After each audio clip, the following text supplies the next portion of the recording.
everybody, this is Larry. This is May 10th, so this is the 10th day of the May Leetcode Challenge. Hit the like button, hit the subscribe button, and let's hit the refresh button as well. And let's see what today's problem is. Let me know how you did. Did you like the problem at all? Did you find, just everything about the problem? Let me know. You have questions, anything about the question notes. Find the town judge. In a town, there are n people labeled from 1 to n. There is a rumor that one of these people is secretly the town judge. If the town judge exists, then the town judge trusts nobody. Everybody trusts the town judge. There's exactly one person that satisfies probably 1 and 2. You're given trust in the where pairs of A, B representing that person labeling A, trusting the person labeled B. If the town judge exists and can be identified, return the label of the town judge. Otherwise, return -1. Okay. So basically, I would think about this problem. It's a graph problem. I mean, you're given an edge, really. So this is an easy way to think about the problem.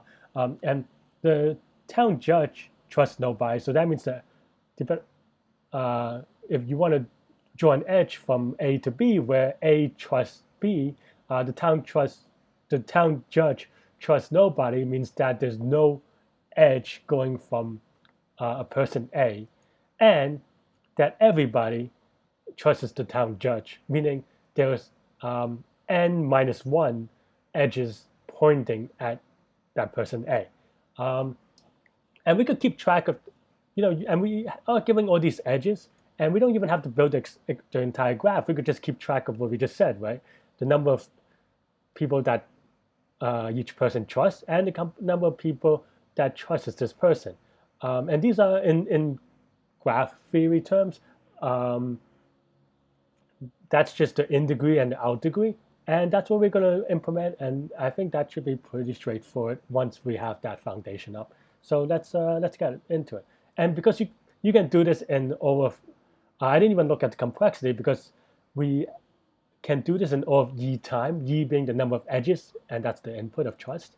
And number of edges is up under 10,000, but because we're doing linear, and the lower bound of this is always going to be linear because you have to look at each edge at least once, right? So because of that, I was confident that our algorithm would be fast enough, even if I didn't analyze it, specifically per se. But let's get to it.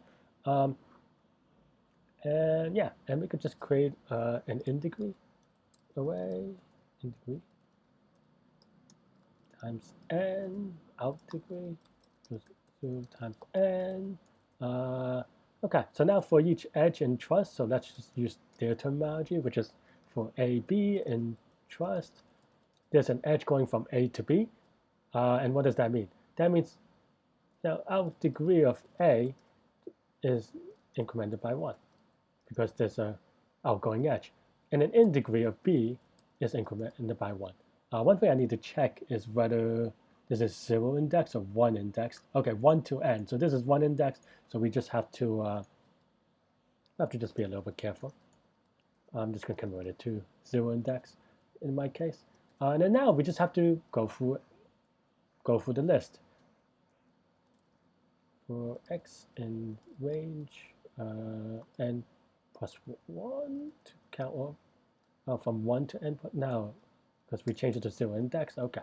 So if our degree of x is equal to 0, and in degree of x is equal to n-1, then return the index, I think, right?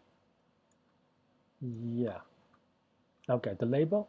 And in this case, it is just x plus 1 because we have to convert it back from 0 index to 1 index. So it's a little bit messy. But otherwise, if we don't, then return -1.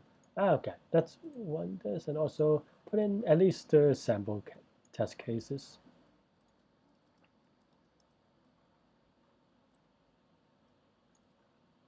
Oh, there are a lot of these,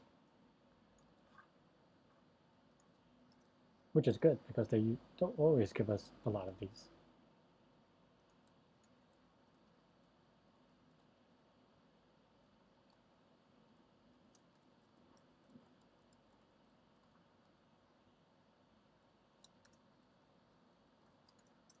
Let's run again.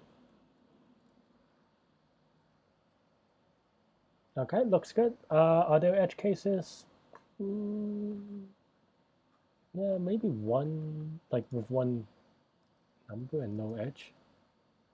Or just no edge in general, and then maybe one number and no edge. Yeah, let's try those two. I don't know in this case that it should be the first one. Okay, so I guess it is. All right, let's go. Let's submit this and let's see what happens. Okay, cool. Yeah, so analyzing again, what is the complexity? Well, this in v being the number of vertex and y being the number of edges, and n is the number of n is v in this case, and y is the size of the truss array. So in that case, this algorithm is O of v plus e because this part does the e part O of e, and this part is O of v. So it's O of v plus e. In terms of space, it's O of v because we have one. We have basically two array elements per vertex. So yeah, so this is linear time, linear space. Yeah, that's what I have for this problem. A lot of it it's based off what we built before, which is an understanding of the graph theory. And beyond that, this is pretty straightforward. Let's take a look at the. I was going to say let's take a look at the hint just in case, but they don't have any hints. So yeah, overall that's all I have. And I would say in terms of yeah, in terms of interview, this is linear time, so it's going to be fast enough and it's going to be cool enough. You may have to explain what you're doing here exactly without degree in degree. My readability wise, this is like 10 lines of code. I wouldn't even think about it that much. You can maybe separate these two into different helper functions if you really want for modularity, but it's not a big deal generally. For competitive programming, this is pretty straightforward. If you're a little bit lazy, maybe you could do n square type things if you have an adjacency matrix and you want to do, I don't know, something crazy. But that's not even necessary in this case because you don't even have to keep track of the edges really because you're not doing any traversing. But yeah, that's all I have for this problem, I think. So hope you enjoy it. Let me know what you think about this problem. Hit the like button, hit the subscribe button, and I will see you on the problem tomorrow. Bye bye.